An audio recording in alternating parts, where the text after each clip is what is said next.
તો આજે આપણે અમારા રસોડે બનાવવાના છે સુરતી ઈદડા। તો આપણે કાલે બનાવવાના છે, તો એની માટે આપણે રાત્રે એને પલાળવા પડશે। તો એની માટે આપણે 3 વાટકા ચોખા લીધા છે।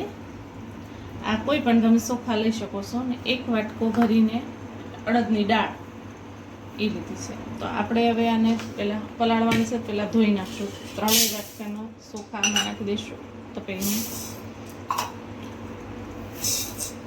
ને અડદની દાળ છે એ આપણે બાઉલમાં નાખી દઈશું। તમારે એક વાટકીનું માપ છે ને એક સેટ કરી લેવાનું। આપણે હવે 2 પાણીએ ધોઈ લઈશું। આવી રીતે બે દાળ ને ચોખા આપણે જ્યાં સુધી આસુ પાણી ન નીકળે ને ત્યાં સુધી એને ધોવાના છે।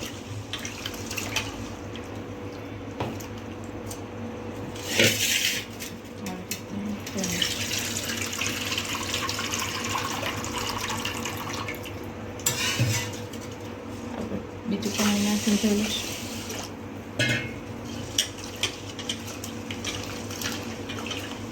આવી રીતે આપણે દાળ ને ચોખા બે ધોઈ લઈશું।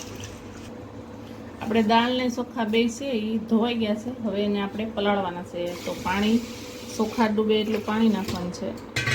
જો આવી રીતે ચોખા ડૂબે એટલું ને દાળ ડૂબે એટલું પાણી દાળમાં નાખવાનું છે।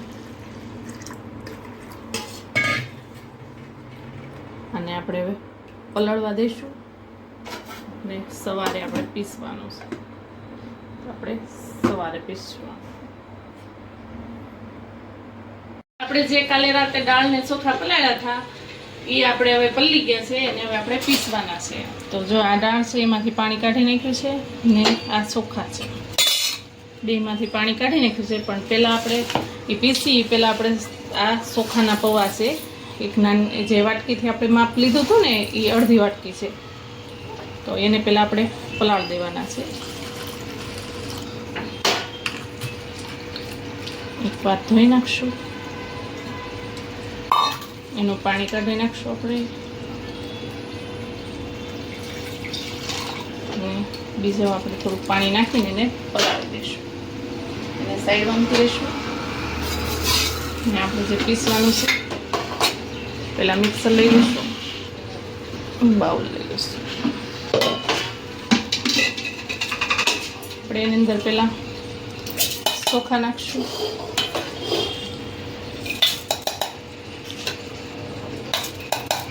ને થોડી દાળ નાખશું, બે મિક્સ કરીને દળશું। પીસી નાખીને બે મિક્સમાં, ને હવે થોડુંક આપણે ખાટું દહીં નાખવાનું છે 2-3 ચમચી જેટલું।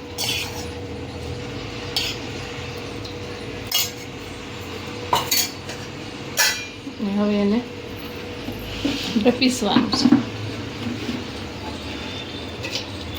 અંદર થોડુંક પાણી નાખી દઈશું એટલે પીસવામાં આપણે પ્રોબ્લેમ ન થાય।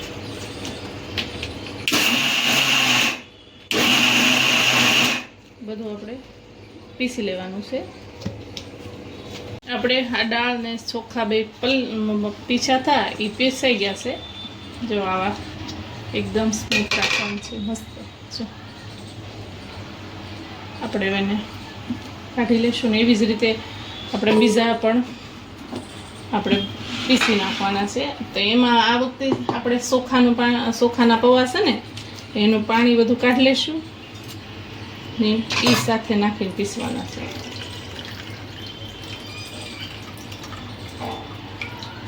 આપણે હવે આ કાઢી લઈશું, પીશું છે બધું એક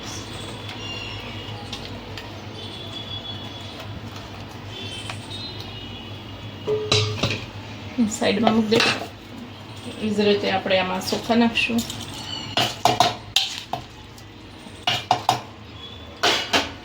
એક ચમચો દાળ નાખશું, ચમચો દાળ નાખી છે એની અંદર આપણે હવે પૌવા નાખવાના છે।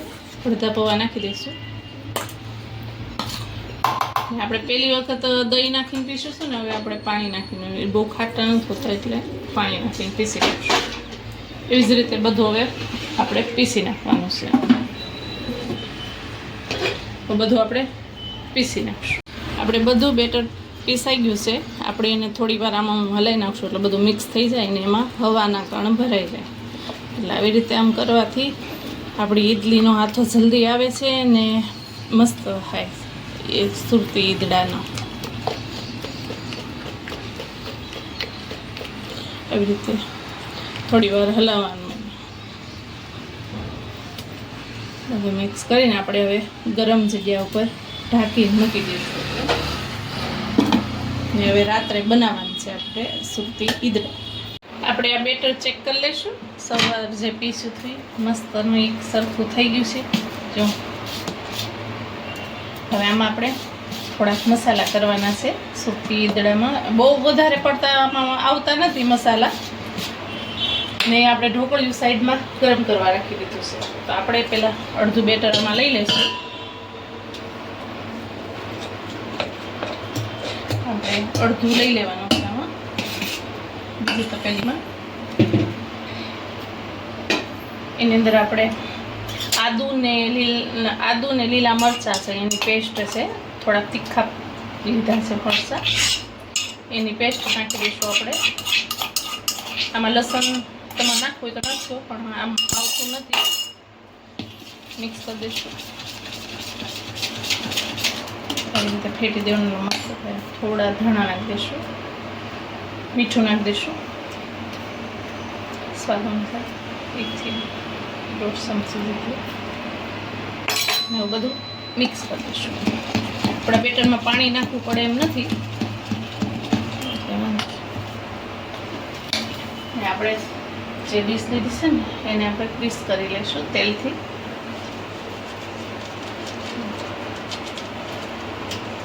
એટલે આપણા ઢોકળી આમાં ડીશમાં નાખીને તો છોટે નહીં, હું જલ્દીથી આસાનીથી નીકળી જાય.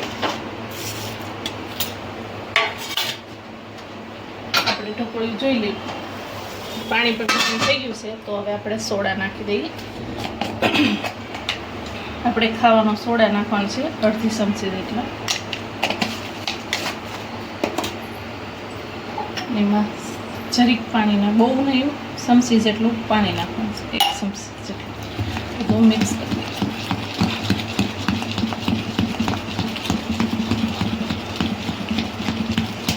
સાથે બધું મિક્સ કરે એટલે ફૂલીને ડબલ થઈ જાય. જો થઈ ગયા ને, એમાં થોડું આપણે તેલ નાખી દેવાનું છે, ચમચી જેટલું.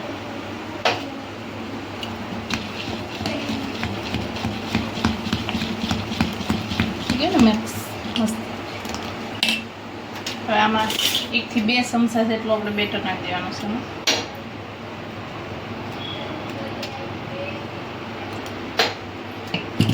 પથરાય એટલું આપણે આવી રીતે આમ પાથરી દેવાનું છે. લાગે છે થોડુંક નાખવું પડશે. એની ઉપર આપણે મરી પાવડર, આખા ભાંગા મરી, થોડાક ઉપરથી લીલા ધાણા,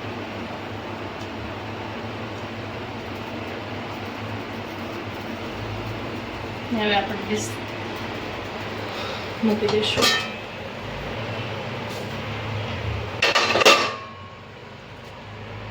હવે મૂકી દઈશું અને હવે એને થવા દઈશું.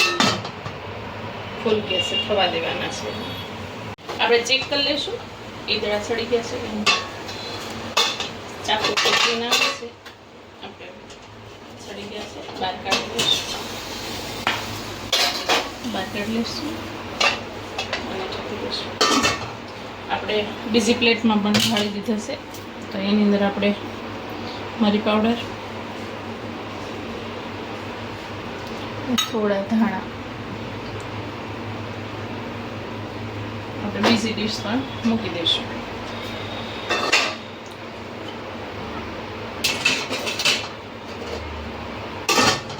હવે એને થવા દઈશું. આને આપણે હવે તેલ લગાવીને થોડી વાર ઠંડા થવા દઈશું. આપણે હું તેલ લગાવીને તો એકદમ ઓછા થઈને ડ્રાય થઈ જશે ને તો કડક થઈ જશે. એટલે આપણે એને હવે તેલ લગાવીને થોડી વાર ઠરવા દેવાના છે, પછી આપણે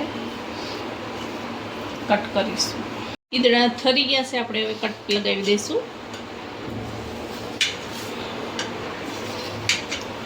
આવી રીતે કટ લગાવી દો. કોણે કોણે સુરતી ઈદડા ખાધા છે કમેન્ટમાં લખજો. હા કે ના લખજો ખાલી. ને આવી રીતે તમે પણ ઘરે બનાવજો, એકવાર ટ્રાય કરજો. ને રેસીપી જો સારી લાગે તો લાઈક શેર સબસ્ક્રાઈબ કરજો. આવી રીતે આમ સારે બાજુથી આપણે પહેલાં આવી રીતે કરી દઈશું. કોઈ વઘારી નહીં ખાય ને કોઈ એમને ખાય. અમે તો એમને ખાવાના છીએ, એટલે તમે વઘારા હોય તો વઘારી શકો છો. ચલો કેવા મસ્ત થયા છે. બહુ સારું જોયા એકદમ. ને જાળી પણ જો કેવી મસ્ત બની છે. તો આપણે હવે સર્વિંગ પ્લેટમાં લઈ લઈશું.